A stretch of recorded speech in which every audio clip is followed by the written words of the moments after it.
Terça-feira, 28 de junho, uma ótima tarde a todos, para você que nos acompanha em todo o Brasil e países vizinhos, pelas antenas parabólicas no sistema digital e analógico, pela NET e Claro TV nos canais 190 e 690, pela Blue TV também, pelo portal sba1.com, portal do agronegócio brasileiro, notícias, informações, transmissão ao vivo do canal do Boi do Agro, canal muito mais e, claro, agenda de leilões nossa, que sempre traz essa grande oportunidade de você fazer bons negócios. Também pelo Facebook do canal do Boi e as dezenas de páginas que compartilham o nosso programa. E se você está no Paraguai, nos acompanha pela Neo TV, TV por assinatura. Sejam todos bem-vindos. Obrigado pela sua audiência.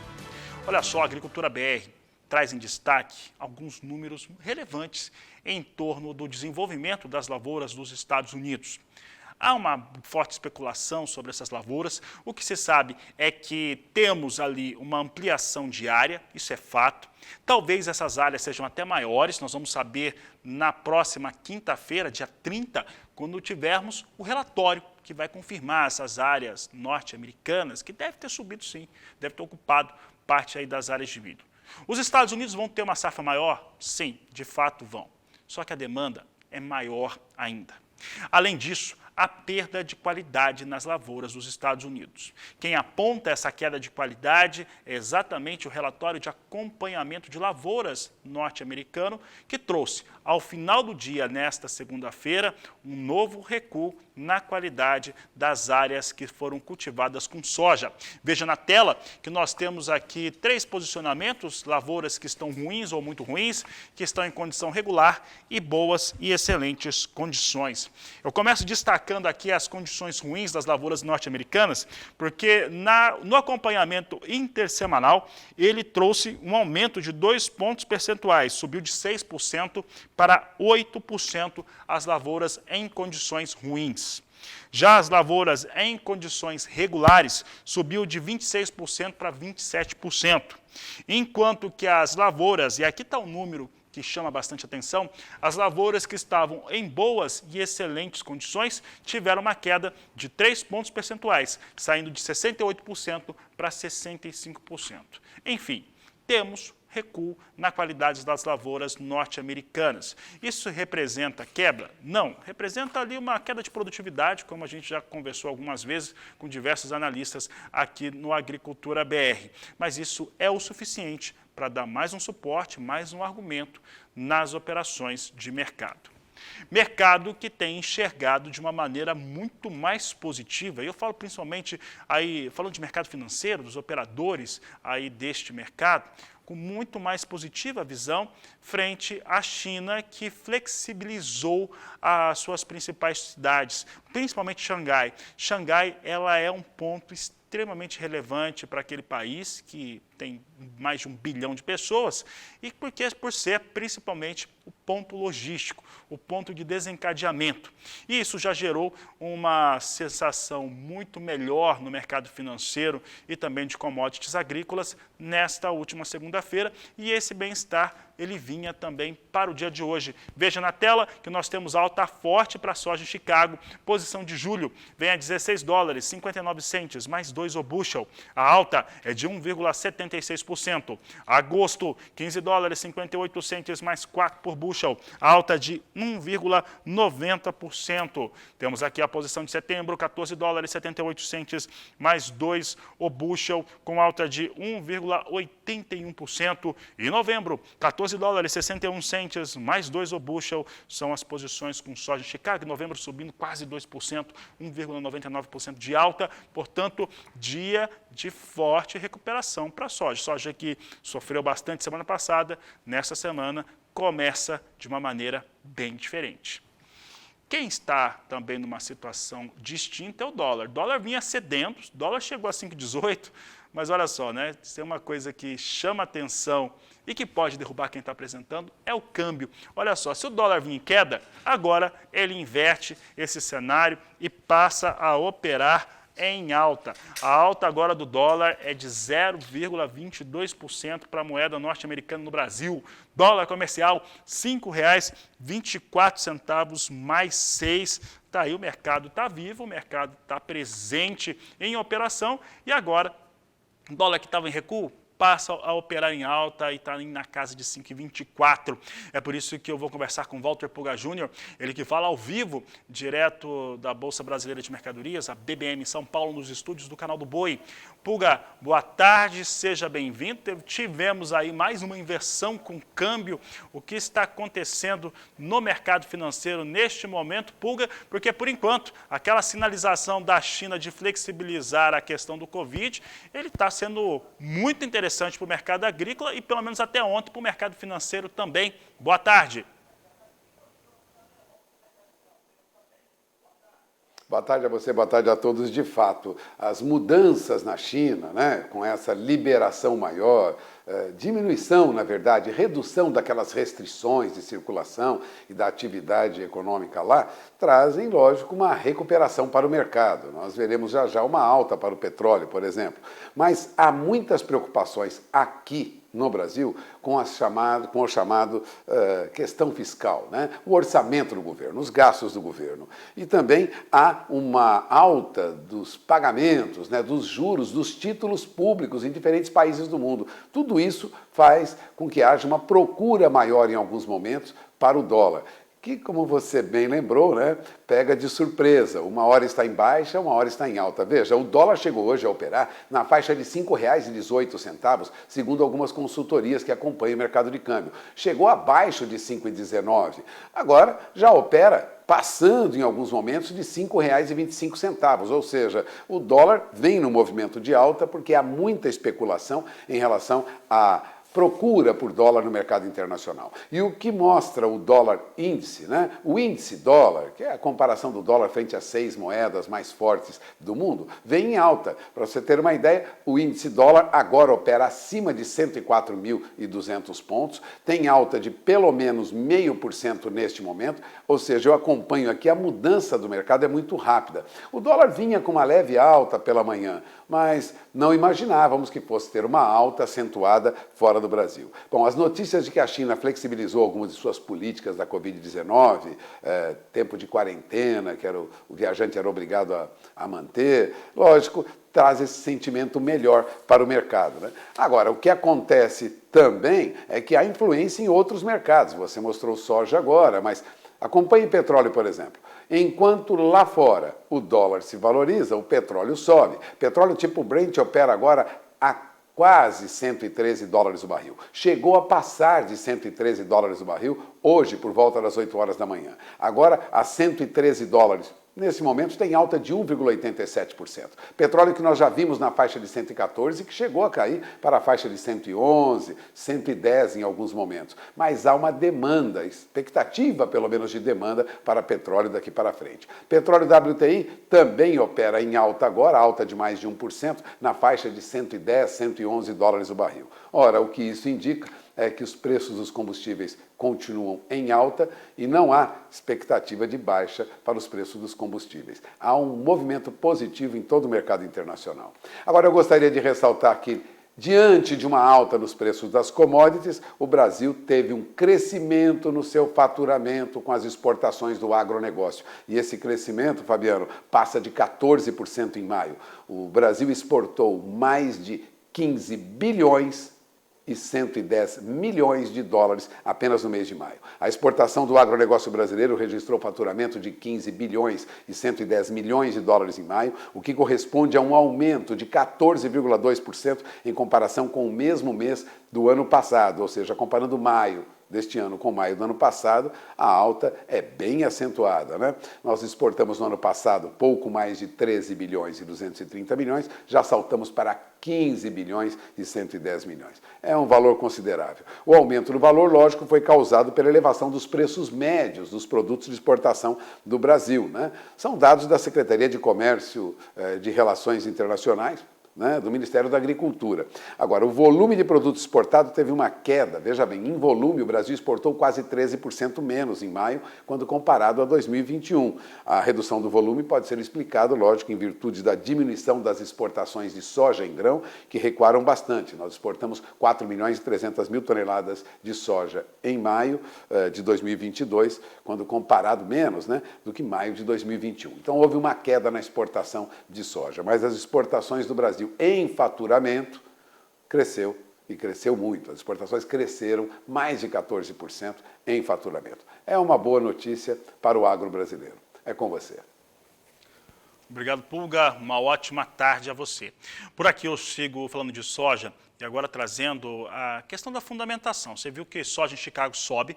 Nós temos alta para Chicago, que chega acima de 1,5% na posição de mais curto prazo, as negociações para julho, fazendo com que se retome bem o piso de $16,50 por bushel. Se tivemos o dólar comercial em alguma queda no dia de hoje ele inverte, neste momento inverte e passa a operar mais uma vez acima de R$ 5,24. Vamos ver agora como é que isso está fluindo sobre a formação de preços da soja aqui no Brasil. Nós temos a referência portuária, Porto de Santos e Paranaguá, os dois portos, vindo com os mesmos valores que nós tínhamos de lançamento nesta última segunda-feira. R$ 194,00 a saca de 60 quilos, de acordo com a Granos Corretora, para entrega nesses dois portos. Tendência é que esse valor, se não tivermos ali os incidentes com dólar, nós devemos ver valores em alta, subindo essa referência em breve.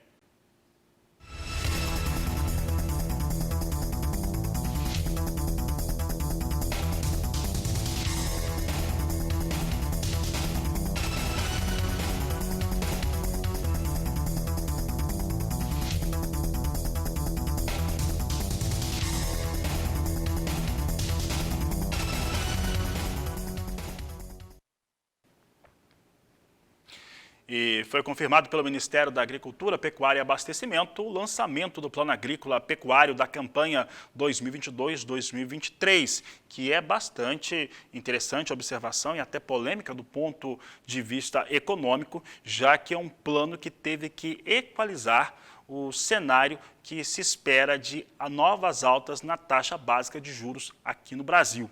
E para falar a respeito deste assunto, eu vou conversar ao vivo com Berenice Leite, que nos traz as informações direto da capital federal. Boa tarde, Berenice.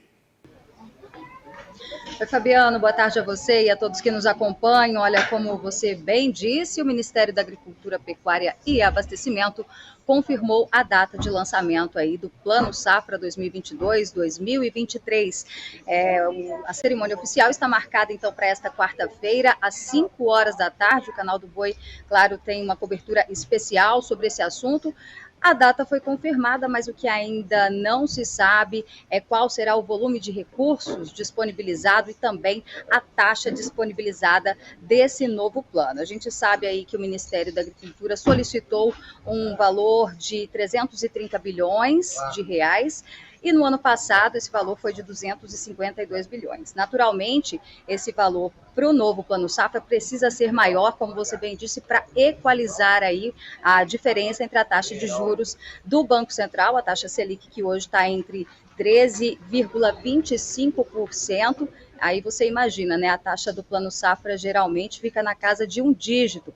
Então, aí é um grande desafio para o Ministério da Economia e a gente segue acompanhando qualquer novidade. Eu volto a acionar você aqui. Obrigado, Berenice Leite. Uma ótima tarde a você, a toda a equipe aí na capital federal. E como a Berenice disse, amanhã, portanto, nesta quarta-feira, a partir das 16h50, eu vou estar com representantes de bancos públicos e privados, também de analistas de mercado financeiro, com o presidente do Sindicato Rural de Campo Grande, com João Pedro Cuti Dias e também com Jorge Zaidan. Vamos estar dentro, inclusive, do programa Mais Pecuário com o Zaidan e nós vamos trazer ao vivo essa cobertura, além da Berenice Leite, trazendo boletins ao vivo e o Walter Pulga Júnior em São Paulo, também mostrando um pouco de como que o mercado vai se comportando diante deste lançamento. A grande questão realmente é sobre essa questão da convenção da taxa de juros a ser praticada nessa juros controlados, evidentemente, os juros controlados a serem praticados nesta campanha 2022-2023. Sabemos que deu muito trabalho para o Ministério da Economia e o Ministério da Agricultura, que ainda seguem os debates mesmo no dia de hoje. Você vai saber tudo no canal do Boi, como você tem visto já há mais de 10 anos, há mais de 12 anos, estamos trazendo sempre os lançamentos dos planos agrícolas por aqui, para que o produtor faça a melhor tomada de crédito e, consequentemente, o melhor investimento. Nós vamos para o intervalo comercial, daqui a pouco você tem a previsão do tempo aqui no Agricultura BR. E ainda hoje nós vamos falar ao vivo sobre o mercado do café, análise ao vivo por aqui. Eu vou para o intervalo e volto já. E o assunto agora no Agricultura BR é a previsão do tempo. E olha só, no centro-oeste do Brasil tem poucas alterações para este final de mês de junho, que acaba nessa semana, e o começo de julho não há perspectiva de chuva. Se o tempo está bastante seco, se por um lado ajuda na aceleração da colheita, por outro, deixa quem está no campo bastante preocupado.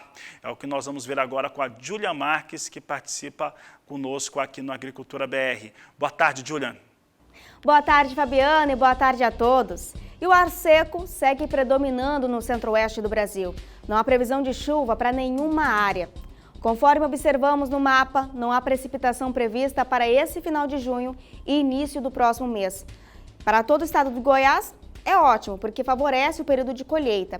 Da mesma forma, quando vemos a projeção para a primeira semana do mês de julho, o tempo firme continua predominando na região.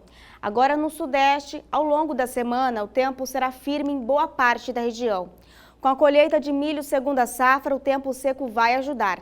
Inclusive, no estado de São Paulo, esse tempo seco já favorece a colheita de cana-de-açúcar. Vamos dar uma olhada no sul? Observamos que não há chuva prevista para o estado do Paraná nos próximos dias. E podemos adiantar também que nos próximos 15, os modelos apontam as chuvas mais concentradas no sul do Rio Grande do Sul. Na verdade, os maiores acumulados são esperados entre a Argentina e o Uruguai. No estado gaúcho, são esperados de 20 a 30 milímetros nos próximos 5 dias. Com isso, o plantio do trigo segue sendo favorecido pela ausência de chuvas no estado paranaense.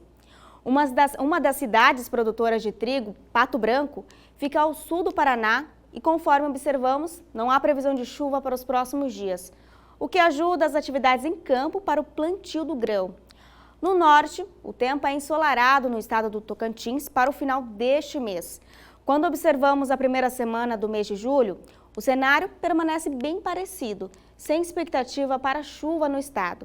Agora, no Nordeste, quando observamos nos próximos dias, olha só, há chuva prevista para a costa leste da região e nos próximos 15 dias os modelos apontam volumes de chuva em torno ou acima de 300 milímetros para a faixa leste da região Nordeste, o que causaria transtorno nas áreas urbanas e nas áreas produtoras, atrapalharia as atividades em campo.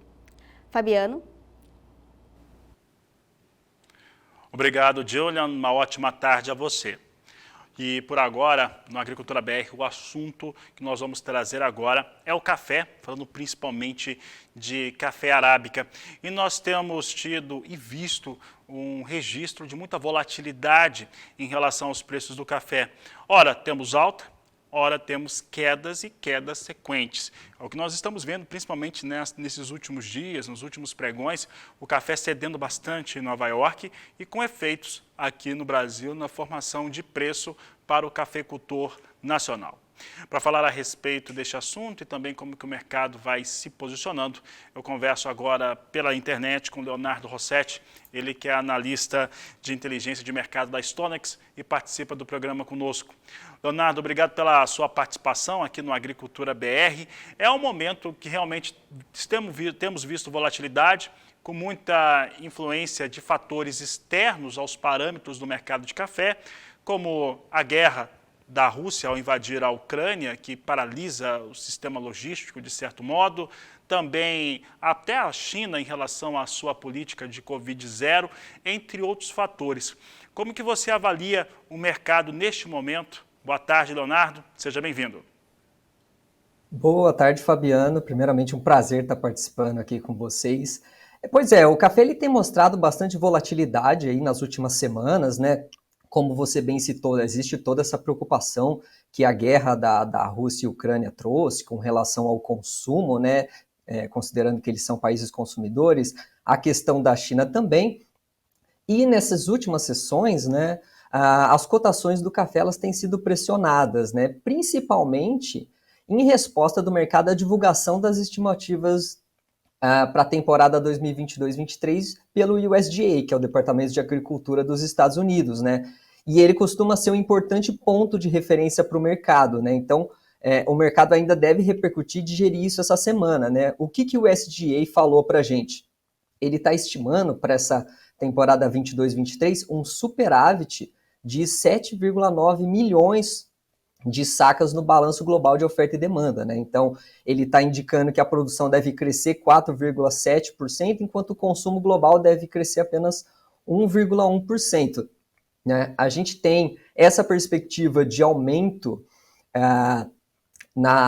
aumento global, né? Principalmente por uma alta na produção do Brasil, que eles estimam para essa temporada, né, uma alta de 10,7%. Para produzir, eles estimam que o Brasil vai produzir 64,3 milhões de sacos contra 58, né, da última safra. E também, que é o quarto produtor, maior produtor global, Honduras, que é o quinto, Uganda e Índia, né? E na prática, né, como que o mercado interpreta isso, tá? O mercado global, né, o mercado de café, ele passaria de um déficit na temporada 21-22, que nós vimos, né, todo o problema de produção no Brasil, né, o USDA ainda aponta para um pequeno superávit, mas o consenso do mercado é de que nós enfrentamos um déficit, ou seja, uma falta de café, né, para a demanda global, para passar agora para um ano com um excedente significativo, né, uma construção de estoques, o que significa uma condição de oferta mais confortável. E isso tem atuado agora de maneira mais baixista para os preços aí que a gente tem observado nos últimos pregões. Leonardo, em torno das questões hoje que nós temos de oferta e demanda, nós temos diversos levantamentos que acabam apontando, e esse ano tem que ter recuperação na produção, principalmente brasileira, que é o maior player no caso do café arábica, é algo que é esperado. Entretanto, nós temos uma demanda que é vigente. Nessa relação de oferta e demanda global, o cenário não seria de ajuste, apesar de termos investidores e operadores de mercado fazendo uma leitura até de certo modo distinta dessa posição? Pois é, uma coisa que a gente sempre aponta, né, é que as estimativas no café, elas são, é difícil você apontar com precisão, né, então é uma coisa que varia bastante, né, tanto quando a gente está falando de oferta, né, se você pegar a menor estimativa para a maior estimativa, só para a produção brasileira, a gente tem uma amplitude de cerca de 11 milhões de sacas, né, então é algo muito difícil para o mercado interpretar, né? Mas a gente tem esses pontos de referência, como é o caso do USDA agora, né? Que é uma referência para o mercado, isso tem impactado, né? Inclusive também os preços domésticos, né? Eles recuaram também um pouco nessa última semana, nesses últimos pregões, né? Mas a gente tem que considerar também que o café aqui no Brasil, né? Ele também tem sido impactado pelos fatores cambiais, né? Se a gente pegar o indicador CPEA, por exemplo, né, ali no final de maio, para o café arábica, ele chegou a ser cotado a R$ 1.218 por saca, né? Ele estava dando uma recuada, enquanto ao longo do mês de junho ele foi se recuperando até marcar R$ 1.351 por saca, né? Um aumento de quase 11% aí nos preços ao produtor, né? Isso também foi impulsionado principalmente pelo dólar em ascensão, né, nessas últimas 4 semanas que o dólar tem registrado valorização contra o real, né, no acumulado em junho até a última sexta-feira eram mais de 10% de valorização do dólar, isso também tem impactado as oscilações do mercado aqui no nosso mercado doméstico.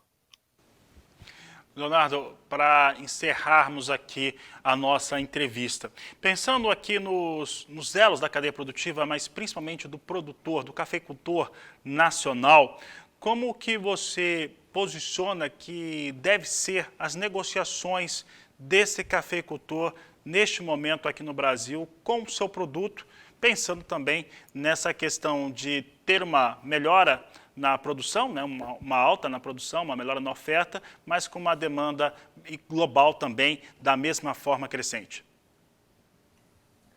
Pois é, a gente tem agora um momento de colheita, né? Então a expectativa é que você tenha uma maior disponibilidade, né? Por enquanto, o produtor ainda está negociando só de maneiras mais pontuais, né? Mas a gente tem esses momentos de maior valorização aqui no mercado doméstico, então por mais que na Bolsa ele possa estar recuando, né, os preços futuros do café, acompanhar o câmbio aqui também é importante para essa tomada de decisão, né, visto como eu falei, nesse último mês o câmbio foi um dos principais responsáveis por essa valorização no mercado doméstico, que foi maior do que na Bolsa lá em Nova York, né, e também é importante acompanhar os fundamentos do que o mercado espera, né, agora para esses próximos meses, né, a gente sempre fala que as cotações elas são baseadas nas expectativas, né, no que esperar para o futuro, e os principais pontos, né, o mercado agora já, essa colheita, ela já está basicamente definida, né, a gente tem um leve atraso aí, mas não é nada que tenha afetado o mercado, que tenha afetado as preocupações, tem tido impacto nos preços, e a gente começam a olhar agora muito mais já para a próxima safra, né? Então, é importante acompanhar o clima nesse próximo semestre, né? Acompanhar também as projeções de Laninha, né? Que é um fator de preocupação que pode afetar aí a chegada das chuvas no momento da florada, que é crucial. Isso poderia ser altista para o preço, né? Gerar algumas oportunidades. E também, eu diria, acompanhar a conjuntura global, né?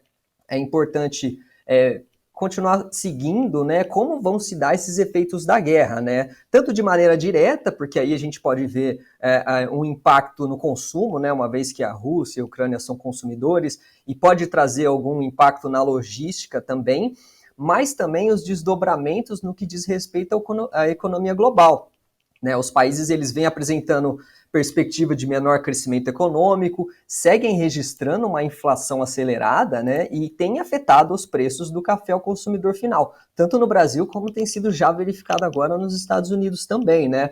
Unindo esses fatores, existe esse risco de um crescimento mais fraco no consumo, né, então é um fator que é importante acompanhar a conjuntura global, isso pode trazer também elementos baixistas para as cotações. Tá certo, Leonardo. Eu quero agradecer a sua participação aqui no Agricultura BR. Uma ótima tarde a você. Muito obrigado, uma ótima tarde a todos. Grande abraço. Conversamos aí com o analista de inteligência de mercados da StoneX para o café. Por aqui eu sigo falando de café e trago os números em queda para o Arábica negociado em Nova York. Veja só como é que nós estamos neste momento. Posição de julho cai 0,46% a $2,24 mais 95 a libra-peso. Setembro, $2,19 mais 75 libra-peso com queda de 1,05%. Dezembro, 1,15%, $2,17 mais 70 libra-peso. E março, $2,15 mais 55 libra-peso com queda de 1,21%.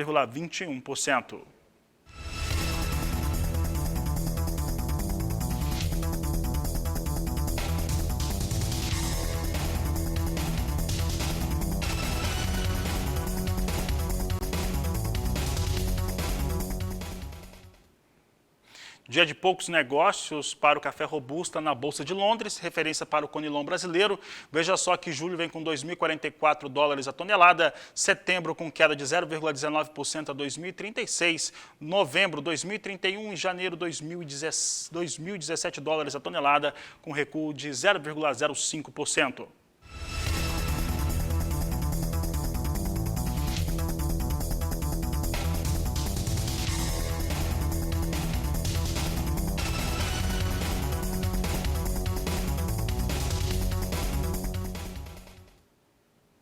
E eu quero convidar agora para participar do programa o meu amigo Adriano Faleiros. E ele vai nos trazer aí informações importantes para o produtor rural que precisa investir na sua produção, na sua propriedade. Boa tarde, Adriano. Ótima tarde, Adriano. Um grande abraço a você.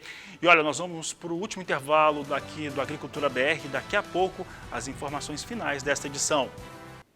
E nesta quarta-feira, às 17 horas no horário de Brasília, você acompanha pelo Canal do Boi o lançamento do Plano Agrícola Pecuário da campanha 2022-2023. Aqui, é claro, pelo Canal do Boi. Está confirmado o horário e aqui no Canal do Boi nós vamos estar juntos. Eu, Jorge Zaidan, João Pedro Cuti Dias, recebendo convidados, representantes de bancos públicos e privados, analista de mercado financeiro, o presidente do Sindicato Rural de Campo Grande. Também vamos ter a participação das nossas equipes de reportagem, principalmente em Brasília, para trazer a você a maior e mais completa cobertura, para você ter o melhor entendimento desse plano agrícola que precisa equalizar uma taxa de juros vigente alta, que tem viés de elevação, com juros que serão praticados para a agricultura brasileira. E você vai acompanhar tudo isso aqui pelo Canal do Boi, nesta quarta-feira, a partir das 17 horas, no horário de Brasília. Com essas informações, eu encerro essa edição do Agricultura BR. Ele volta logo mais às 16 horas no horário de Brasília. Hoje à tarde, quem vai estar por aqui é o Adriano Faleiros. A todos uma ótima tarde e continue aqui pelo Canal do Boi.